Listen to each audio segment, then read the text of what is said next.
नमस्कार, मैं दीपाली नंदा स्वागत करती हूँ आप सभी का योर मनी में। योर मनी में हम आपको ना सिर्फ बचत करना बताते हैं बल्कि अपनी बचत पर आप मोटा मुनाफा कैसे कमा सकते हैं ये गुर भी सिखाते हैं। और अगर आप भी योर मनी में सवाल पूछना चाहते हैं तो हमें ईमेल करें।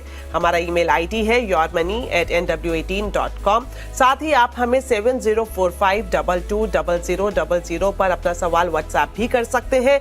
इसके अलावा आपको बता दें कि योर मनी फेसबुक और एक्स पर भी लाइव है, आप यहाँ भी अपना सवाल भेज सकते हैं और हम कोशिश करेंगे ज्यादा से ज्यादा दर्शकों के सवालों का जवाब अपने एक्सपर्ट से लेने की। और आज योर मनी के शो में हमारे साथ मौजूद रहेंगे कंप्लीट सर्कल कैपिटल में पार्टनर और वेस्ट जोन के हेड विकास पुरी। विकास जी, स्वागत है आपका योर मनी में। धन्यवाद दीपाली जी अपने शो में बुलाने के लिए। Thank you sir. तो विकास जी से हम व्यूअर्स के जो पोर्टफोलियोज हैं उन पर बातचीत जरूर करेंगे, लेकिन उससे पहले हमने एक खास टॉपिक चुना है जिसके बारे में ज्यादातर लोग जानते हैं, समझते भी हैं, लेकिन अप्लाई शायद नहीं कर पाते हैं क्योंकि इसके पीछे वजह होती है कंफ्यूजन। और ये कंफ्यूजन किस बात को लेकर होती है कि इन्वेस्टमेंट या फिर इंश्योरेंस, किसको प्रेफरेंस दें किसको ना दें, यानी कि आपका पैसा कहाँ बढ़ेगा और कहाँ सुरक्षा देगा, और किस तरह से अगर आप इन दोनों को मिक्स कर देते हैं तो आपकी फाइनेंशियल हेल्थ के लिए ये सबसे बड़ी गलती साबित हो सकती है। तो कैसे आप इन दोनों में सही बैलेंस बनाएं ताकि वेल्थ भी बने और आपको प्रोटेक्शन भी मिल सके। तो इन सारी बातों को सरल भाषा में रियल लाइफ एग्जांपल के साथ हम समझेंगे विकास जी से। विकास जी, आपसे जानना चाहेंगे, इंश्योरेंस और इन्वेस्टिंग सभी जानते हैं, जितने भी लोग जागरूक हैं खासतौर पर जो बाजार से जुड़े हुए हैं वो जानते हैं इंश्योरेंस क्या है, इन्वेस्टमेंट करना कितना जरूरी है, लेकिन कई बार इन दोनों चीजों में कंफ्यूजन भी देखने को मिलती है। तो ऐसे में सबसे पहले आपसे यही जानना चाहेंगे कि इन्वेस्टिंग और इंश्योरेंस में अंतर क्या है। देखिए दीपाली, बहुत ही इंटरेस्टिंग आपने टॉपिक लिया आज का, क्योंकि अगर आप देखें इंडिया अभी भी इन्वेस्टमेंट्स को भी लेके अंडर पेनिट्रेटेड है। जैसे हम म्यूचुअल फंड्स की या कैपिटल मार्केट्स की बात करते हैं, बट इंश्योरेंस तो बहुत ही ज्यादा अंडर पेनिट्रेटेड है और काफी सारी एजेंसीज उस काम में लगी हुई हैं कि इंश्योरेंस को जो है बढ़ावा दिया जाए। बट यहाँ अनफॉर्चुनेट प्रॉब्लम क्या है दीपाली कि इंश्योरेंस को इन्वेस्टमेंट बना के जो बेचा जाता है उसमें लोगों में शायद वही जो आपने कंफ्यूजन बोला वो बहुत ज्यादा है, बिकॉज वो ये कंफ्यूज कर जाते हैं कि हम इंश्योरेंस ले रहे हैं फॉर वेल्थ क्रिएशन। हाउएवर मुझे ऐसा लगता है कि अगर इंश्योरेंस को प्योर इंश्योरेंस के हिसाब से बेचा जाए या लोगों को सब्सक्राइब करवाया जाए, उनको इंफॉर्मेशन और नॉलेज दी जाए कि इंश्योरेंस आप लीजिए अपने लाइफ के रिस्क को कवर करने के लिए, या किसी तरह का एक्सीडेंटल कोई बेनिफिट्स होते हैं जो राइडर्स होते हैं इंश्योरेंस में मिलते हैं। सो हम उसकी सरल भाषा में अगर आप बोले तो टर्म प्लान जो है वो सबसे आइडियल होता है निवेशकों को अपने इंश्योरेंस का जो पार्ट होता है पोर्टफोलियो मैनेजमेंट का और वेल्थ क्रिएशन का, उसका जो एक जर्नी है वो पहली जो है वो जो पहला स्टेप होता है वो होता है अपने आप को कवर करने का, और वो टर्म प्लान से करना चाहिए क्योंकि टर्म प्लान बहुत ही कम प्रीमियम में काफी हाई जो है आपको रिस्क कवर दे देता है। तो पहला मुझे लगता है कि जो इंश्योरेंस बेची जाती है वो थोड़ा सा इन्वेस्टमेंट को ज्यादा फोकस किया जाता है, वैसा नहीं होना चाहिए। इस तरीके से लोगों में एजुकेशन इंपार्ट की करनी चाहिए कि टर्म प्लान आपके लिए रिस्क कवरेज है और टर्म प्लान के थ्रू ही आप अपना इंश्योरेंस लीजिए। ऑलराइट, आपने बिल्कुल सही कहा। कई बार कुछ ऐसे प्रोडक्ट्स होते हैं, जैसे हम यूलिप की बात करें, LIC की बात करें, तो जब किसी से हम संपर्क करते हैं या फिर कोई एजेंट संपर्क करता है तो वो इस तरह से बताता है कि ये आपके लिए इन्वेस्टमेंट है, लेकिन यहाँ पर आपने क्लियर करा कि किस तरह से आप इंश्योरेंस और इन्वेस्टमेंट में जो डिफरेंस है उसको आइडेंटिफाई कर सकते हैं। यहाँ पर विकास जी आपसे जानना चाहेंगे कि अगर इन दोनों को मिक्स कर लिया जाए, जो कंफ्यूजन है, अगर उस तरह से कोई हमारे व्यूअर है जो अब तक ये सोचकर बैठा हुआ है और दोनों को मिक्स कर लिया है, तो क्या नुकसान उनको हो सकता है, कहां पर करेक्शन की जरूरत है? देखिए यूलिप या एंडोमेंट प्लान्स जिस तरीके से बेचे जाते हैं वो खराब नहीं है, लेकिन प्रॉब्लम क्या होती है कि जब हम अपनी फाइनेंशियल प्लानिंग करते हैं तो उसमें मुझे कितना रिस्क कवरेज चाहिए। जैसे मेरी अगर कोई लाइबिलिटीज है, होम लोन लिया है, पर्सनल लोन है, कार लोन है, या किसी भी तरह की अगर लाइबिलिटी है, उसको कवर करने के लिए मेरे पास क्या उतना इंश्योरेंस कवरेज है जो मेरी लाइबिलिटीज को कवर करता है। तो लोग जनरली उतना डीप डाइव नहीं करते। तो मैं निवेशकों पे भी ये छोड़ना चाहूंगा कि वो जब किसी भी इस तरह के प्लान्स लेते हैं थोड़ा डीप डाइव करें कि वो देखें कि उनको कितना कवरेज मिल रहा है, क्योंकि यूजुअली ये जो आप देखेंगे कन्वेंशनल प्रोडक्ट्स होते हैं उसमें आपका जो प्रीमियम पे किया जाता है, मान लीजिए 1 लाख का प्रीमियम पे किया तो 10 लाख की जो है कवरेज होगी, वेयर एज टर्म प्लान में अगर कोई बहुत ही यंग है, मान लीजिए अपने अर्ली 20s में है, तो 10-12 हजार रुपए का प्रीमियम पे करके 1 करोड़ तक का कवरेज लिया जा सकता है। तो आप खुद ही देखिए कि कितना डिफरेंस है कि अगर आप एक कन्वेंशनल प्रोडक्ट लेते हैं और अगर आप एक टर्म प्लान लेते हैं तो आपके रिस्क कवरेज कितनी हाई हो जाती है। और तीसरी बात यह है दीपाली की, अगर हम मान लीजिए आइडियल कॉम्बिनेशन की, अगर आपने टर्म प्लान ले लिया और म्यूचुअल फंड के साथ सिप कर लिए, तो एक बहुत ही बढ़िया कॉम्बिनेशन बन जाता है जहां पे आपका wealth creation through mutual funds और एसआईपीज के थ्रू हो जाएगा और एक हाई कवरेज आपको जो है टर्म प्लान के थ्रू मिल गया। तो ये एक बहुत राइट कॉम्बिनेशन है जो मुझे लगता है कि अपने फाइनेंशियल प्लानिंग में इस तरीके से अगर अप्रोच ली जाए तो वो बेहतर विकल्प है एज कंपेयर टू जस्ट बिना देखे और कोई सा भी एंडोमेंट प्लान या कोई सा भी यूलिप ले लिया, क्योंकि अपनी जरूरतों का, अपना रिस्क एपिटाइट, अपना लिक्विडिटी रिक्वायरमेंट, ये सब देखते हुए ये थोड़ा सा डीप डाइव करना बहुत जरूरी है। जैसे अगर स्पेसिफिक फंड के हिसाब से देखा जाए, एक हमारे पास अमाउंट है जो हम हर महीने इंश्योरेंस में भी डालना चाहते हैं, साथ ही साथ इन्वेस्टमेंट भी करना चाहते हैं, तो किस तरह से एक स्पेसिफिक अमाउंट से दोनों ही चीजों को हम अलग अलग मैनेज कर सकते हैं? देखिए, यूजुअली अगर आप ट्रैक मतलब डेटा देखें तो जो एनुअल प्रीमियम होता है इंश्योरेंस का, उसमें डिफॉल्ट सबसे कम होते हैं। मंथली प्रीमियम भी हालांकि आज की डेट में ईसीएस फैसिलिटी हो चुकी है, तो अगर किसी को बहुत ज्यादा बर्डन नहीं चाहिए तो बेस्ट तरीका क्या होता है कि जैसे मान लीजिए कोई टर्म प्लान ले लिया, तो एग्जाम्पल के तौर पे, क्योंकि हर एक जो सब्सक्राइबर होता है उसकी एज, उसका कितना रिस्क कवरेज लिया है, उनकी जो हैबिट्स हैं, वो अल्कोहलिक हैं या सिगरेट लेते हैं, तो बहुत सारी चीजें वेरी करती हैं जिसपे इंश्योरेंस का प्रीमियम तय होता है। लेकिन सिंपल शब्दों में करना क्या चाहिए, आप मंथली बेसिस पे अपना जैसे एसआईपी करते हैं म्यूचुअल फंड में, वैसे ही आप एक टर्म प्लान का प्रीमियम मंथली अगर आप ईसीएस के थ्रू कर लेते हैं तो एक बहुत अच्छा कॉम्बिनेशन है जिसके थ्रू आप अपनी इन्वेस्टमेंट जर्नी कवर कर सकते हैं। अच्छी चीज क्या होती है कि देखिए, अनफॉर्चुनेटली जो टर्म प्लान है उसमें कुछ भी वापस नहीं मिलता है। अगर कोई बंदा सरवाइव कर जाता है अपना जो टर्म है तो उसमें उनको कुछ मिलेगा नहीं। आई थिंक ये सबसे ज्यादा जो साइकोलॉजिकली जो हमारे इंडियन सब्सक्राइबर्स हैं इंश्योरेंस के या जो निवेशक है, उनको ये चीज उनको साइकोलॉजिकली बहुत ज्यादा हिट करती है कि मैं अगर सरवाइव कर गया इस टर्म पे तो मुझे कुछ वापस नहीं मिलेगा। लेकिन अगर आप एक कन्वेंशनल तरीके से इंश्योरेंस लेते हैं तो उसमें भी जो प्रीमियम दिया जाता है उसमें भी कुछ पैसा निवेश में जाता है, कुछ पैसा रिस्क कवरेज की तरफ चला जाता है। तो जब एंड ऑफ द डे आपको पैसा वापस मिलता भी है तो एक बड़ा हिस्सा होता है जो रिस्क कवरेज में चला जाता है, उसका भी आपको कुछ नहीं मिलता। बट क्योंकि ये एक अंडर द अम्ब्रेला है तो लोगों को इस चीज की समझ नहीं आती। मुझे लगता है आपके शो के माध्यम से ये चीज बताना बहुत जरूरी है कि आप चाहे एंडोमेंट या यूलिप प्लान ले लें, उसमें भी आपका रिस्क कवरेज के लिए पैसा जाएगा। तो सेम वे अगर आप टर्म प्लान ले लें और उसके साथ म्यूचुअल फंड के सिप कर लें तो ये सबसे बेहतर कॉम्बिनेशन है। और मुझे लगता है कि जितने भी लोग इंश्योरेंस से जुड़े हुए हैं उनको टर्म प्लान सबको सजेस्ट करना चाहिए। और इंडिया में ज्यादा से ज्यादा लोग अगर अपना टर्म प्लान ले लेते हैं, ठीक है वो खुद के लिए बेनिफिट तो नहीं है, लेकिन किसी भी अनफॉर्चुनेट इंसिडेंट हो जाए तो जो पीछे फैमिली है उनके लिए, देखिए मेंटल ट्रॉमा तो है लेकिन फाइनेंशियल ट्रॉमा नहीं होना चाहिए। हमने कोविड में देखा या हमने अभी बहुत सारे ऐसे इंसिडेंट्स हो जाते हैं जिसमें अचानक से कुछ हो जाए तो फैमिली के लिए मेंटली देखिए वो तो समय के साथ ऊपर पाते हैं, लेकिन अगर फाइनेंशियली अगर वो सेफ नहीं है तो बहुत ज्यादा प्रॉब्लम होती है। तो end of the day I will say कि टर्म प्लान लीजिए, यहाँ उसके पर साथ म्यूचुअल बहुत फंड के इंपॉर्टेंट पॉइंट बताया है। तो यहाँ पर मैं एक सब क्वेश्चन मेरे दिमाग में आया कि आखिर क्यों लोग इतना हेजिटेट करते हैं टर्म प्लान को लेने के लिए, वजह क्या हो सकती है? एक ही हम लोग वजह है इंश्योरेंस लेने के लिए तैयार है, हेल्थ इंश्योरेंस हम लोग ले लेते हैं, लेकिन टर्म इंश्योरेंस को लेकर अभी भी वो हेजिटेशन क्या, किस वजह से आपको लगती है? देखिए, सबसे बड़ी वजह ही यही है दीपाली जी, क्योंकि जब वो बोलते हैं कि अगर मैं 20 साल के लिए या 25 साल के लिए टर्म प्लान लेता हूं और once I survive the period, यानी कि फॉर्चुनेटली कोई भी इवेंचुअलिटी नहीं होती है तो मुझे 20 साल के बाद क्या मिलेगा। तो जब उनको ये पता चलता है कि सर्वाइव करने के बाद कुछ नहीं मिलेगा तो उनको लगता है कि क्यों लूं। तो वो थोड़ा सा मुझे लगता है एक साइकोलॉजिकल जो एक वो होता है ये कि मुझे कुछ मिलेगा नहीं सर्वाइव करने पे, ये एक चीज होती है जिसकी वजह से लोग टर्म प्लान नहीं लेते। बट यहाँ पे लोगों को गाइड करना जरूरी है कि अगर आप रेगुलर इंश्योरेंस प्लान्स लेते हैं तो उसमें भी आपका एक सब्सटेंशियल अमाउंट जो होता है वो रिस्क कवरेज में चला जाता है, उसका आपको कुछ नहीं मिलता। जो पोर्शन आपका निवेश हो रहा है उसका ही आपको मिलता है। तो मैं ये बोलना चाहूंगा कि आप खुद से अपना ये प्रोडक्ट क्रिएट करें, एक टर्म प्लान लीजिए और एक म्यूचुअल फंड का सिप लीजिए।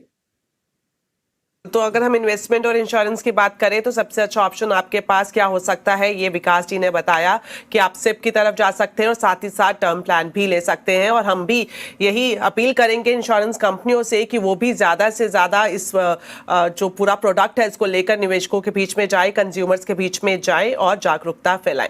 चलिए फिलहाल अब शुरू करते हैं, पोर्टफोलियोज पर चर्चा करेंगे। हमारे साथ कॉलर्स जुड़ गए हैं। पहले कॉलर है हमारे साथ विश्वदीप पोरल कोलकाता से। विश्वदीप जी, स्वागत है आपका योर मनी में, बताएं। नमस्ते मैम, मैंने अपना SIP अमाउंट भेजा है आपको और पोर्टफोलियो डिटेल्स भी भेजा है। मेरे को जानना ये था कि मेरा टारगेट क्या अचीव हो पाएगा कि नहीं, और कुछ चेंजेस अगर करना हो तो पोर्टफोलियो में तो क्या होगा वो। और SW का डिटेल्स भी मैंने भेजा है, मेरे को SW चाहिए 17 ईयर्स के बाद से। एंड अगर पोर्टफोलियो को ओवरलैप के हिसाब से कंसिडर किया जाए तो कितना % ओवरलैप लिया जा सकता है पोर्टफोलियो में?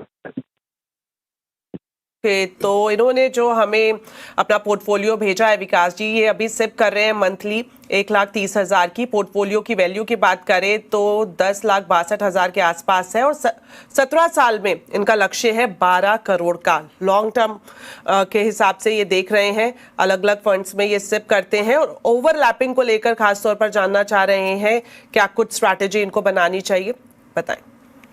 देखिए विश्वदीप जी, आपकी खुद की ऑब्जर्वेशन बहुत अच्छी है कि आपको ये लगता है कि आपके पोर्टफोलियो में ओवरलैप है। और वो डेफिनेटली, क्योंकि अगर आप मल्टी कैप फंड्स ले लें, अगर आप फ्लेक्सी कैप फंड्स ले लें और आपके पास में मिड कैप फंड्स भी हैं, तो यहाँ पे आपका मिड कैप फंड्स का या लार्ज कैप फंड्स का एक ओवरलैप हो सकता है। हाउएवर, जो थोड़ी सी माइनर चेंजेस मुझे लगता है आपको अपने पोर्टफोलियो में करनी चाहिए। आप अपना क्योंकि नंबर ऑफ फंड्स भी बहुत ज्यादा हो जाए तो वो भी थोड़ा सा पोर्टफोलियो की जो एफिशिएंसी है उसको गिरा देता है। तो यहाँ आइडियल सिनेरियो में क्या रहेगा कि आप निप्पॉन इंडिया का जो मिड कैप फंड है उसको आप बंद कर दें, उसकी जो सिप अमाउंट बचती है वो आप अपना निप्पॉन इंडिया मल्टी कैप बढ़ा दीजिए और HSBC का एक वैल्यू फंड जो है वो उसमें आप सिप अमाउंट अपना बढ़ा दीजिए। तो उससे क्या होगा कि आपका मिड कैप एक्सपोजर ऐसा नहीं है कि बिल्कुल कम हो जाएगा, क्योंकि मल्टी कैप में भी आपका मिड कैप एक्सपोजर जो है निप्पॉन का मिलेगा आपको। उसके अलावा अगर आप बाकी का पोर्टफोलियो देखें तो आप मोतीलाल ओसवाल का जो लार्ज एंड मिड कैप है और कोटक और निप्पॉन का मल्टी कैप जो है, इसमें अपना अगर सिप जो अमाउंट आप बढ़ाना चाहते हैं, जैसे आपने बोला कि थोड़ा और आप इंक्रीज करना चाहते हैं 20,000, तो ये 3 फंड्स में आप अपना जो है निवेश को बढ़ा सकते हैं। अगर आप चाहें तो यहां पे, क्योंकि देखिए कोई या तो आपके पास 2 मल्टी कैप रहेंगे या फिर आपके पास 2 फ्लेक्सी कैप हो सकते हैं। मुझे लगता है कि मल्टी कैप से बेटर आप 2 फ्लेक्सी कैप रखें। तो एक माइनर चेंज ये भी कर सकते हैं कि आप कोटक का मल्टी कैप बंद करके कोटक फ्लेक्सी कैप में आप शिफ्ट कर दें, और जब आपका 1 साल हो जाए या एग्जिट लोड फ्री यूनिट्स हो जाए और अपनी कैपिटल गेन्स को देखते हो, फिर आप उसको कोटक मल्टी कैप को कोटक फ्लेक्सी कैप में मर्ज कर दीजिएगा।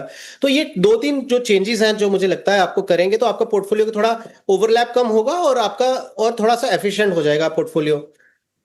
अब आपका जो पहला गोल है कि आपने ये बताया कि मुझे जो 17 साल में 12 करोड़ के आसपास चाहिए, इन गिवन कंडीशंस जो आपका ऑलरेडी कॉर्पस बन चुका है और अगर आप यहां से 1.5 लाख की सिप कंटिन्यू करते हैं, तो अगर मैं 12% की भी एक एक्सपेक्टेड CAGR लेता हूं तो आपका लगभग 10 करोड़ 62 लाख के आसपास आपका जो है कॉर्पस क्रिएट होगा, which is not too far, because अगर आपका यही पोर्टफोलियो 12 के बदले 13% से ग्रो हो गया तो आप लगभग अपने टारगेट को अचीव कर लेंगे।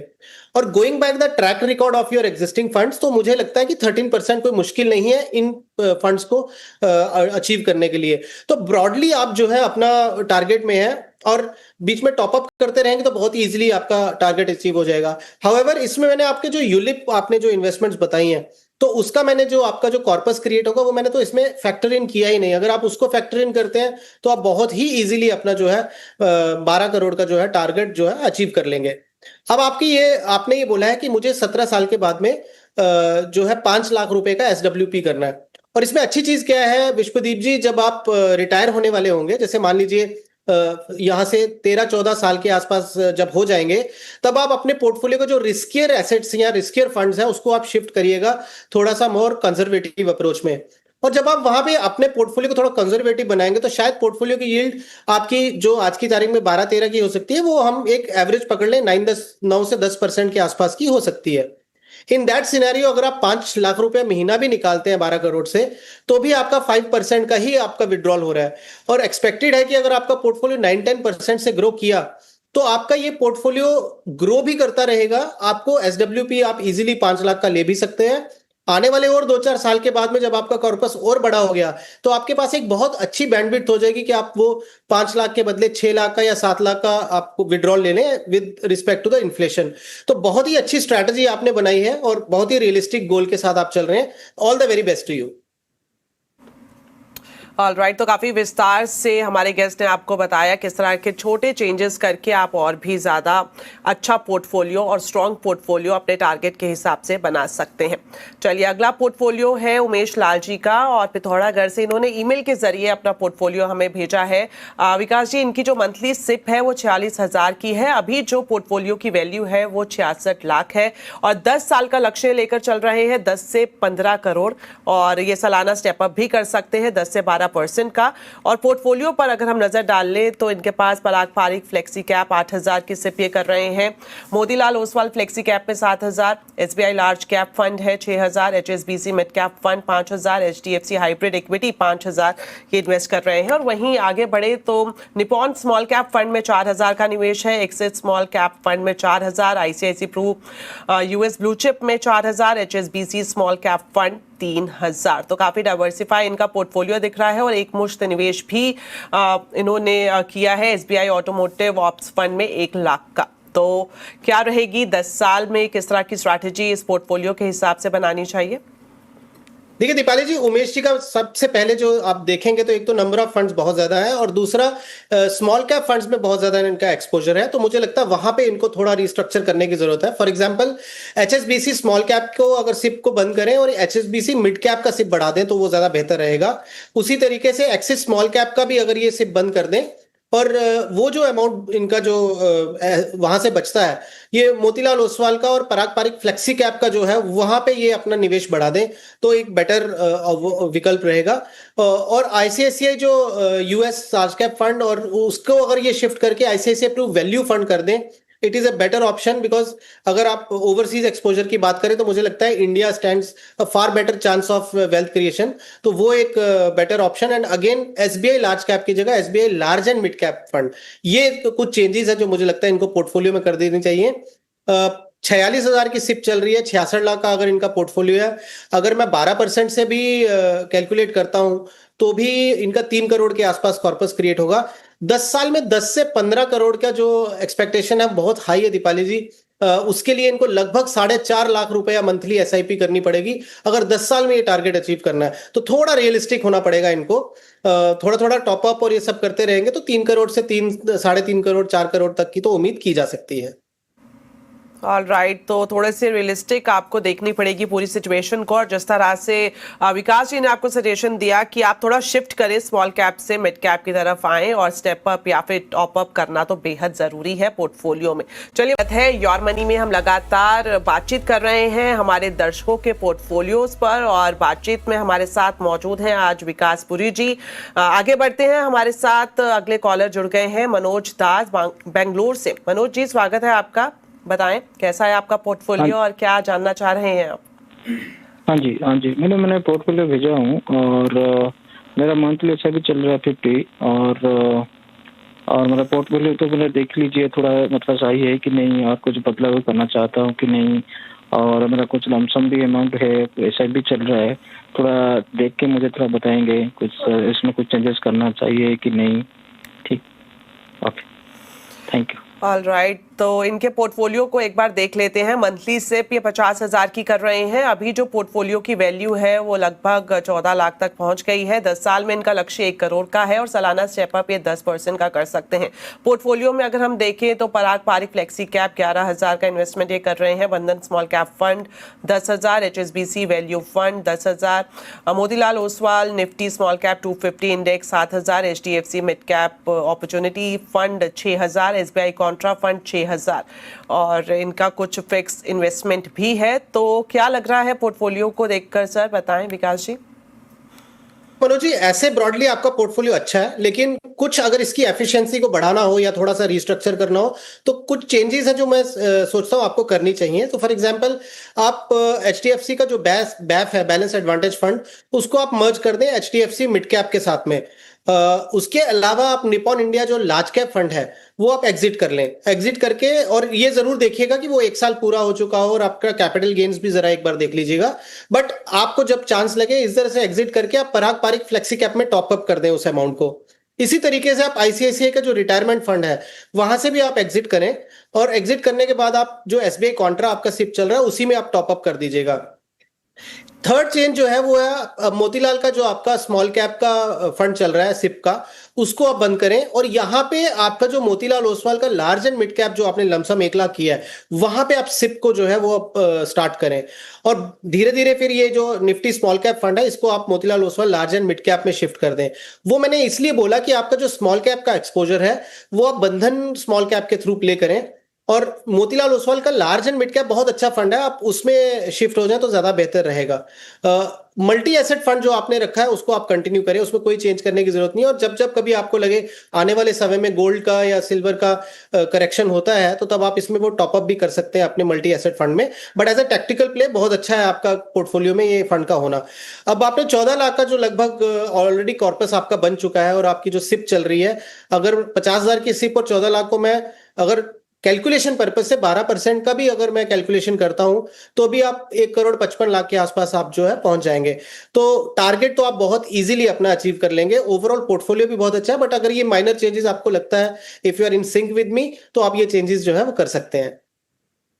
ऑल राइट, तो ओवरऑल पोर्टफोलियो बढ़िया लग रहा है, लेकिन कुछ चेंजेस छोटे छोटे जो विकास जी ने बताए अगर आप वो करते हैं तो और भी ज़्यादा स्ट्रॉन्ग पोर्टफोलियो की तरफ आप जा सकते हैं। क्या कुछ आपको सलाह दी गई है, खासतौर पर अगर हम फंड्स ऐसे जिनसे आपको निकलना चाहिए, HDFC balance advantage fund, Nippon India large cap, SBI contra fund, Motilal Nifty small cap, इन फंड से आप निकल सकते हैं, और कहाँ पर अब आपको अपना शिफ्ट लेकर जाना चाहिए, कहाँ पर आप सिप बढ़ा सकते हैं, तो ऑप्शंस आपके पास है एचडीएफसी मिड कैप ऑप्स और Parag Parikh flexi cap, ICICI retirement fund में आप अपनी सिप को बढ़ा सकते हैं। चलिए बढ़ते हैं आगे, और अब ईमेल के जरिए जो पोर्टफोलियो भेजा है सुखदेव जी ने असम से, हमारे साथ सुखदेव जी लाइव भी जुड़ गए हैं। सुखदेव जी, स्वागत है आपका योर मनी में, बताएं। हाँ मैम, नमस्कार। नमस्ते मैम, मैंने पिछले महीने से 3 SIP चालू किया था, पर SIP 1,000 रुपया करके। एक है आपका Motilal Oswal BSE enhance value index fund direct growth, और एक है Jio BlackRock Nifty mid cap 150 index, और एक है Motilal Oswal Nifty 500 index fund. ये 3 है मैम। तो मैं इसमें 1,000 करके इन्वेस्ट किया हूँ। मेरा टारगेट है 15 ईयर्स के लिए। तो आप 3,000 का आपके पास ओवरऑल अमाउंट है जो आप अगले 15 साल के लिए इन 3 फंड्स में डालेंगे।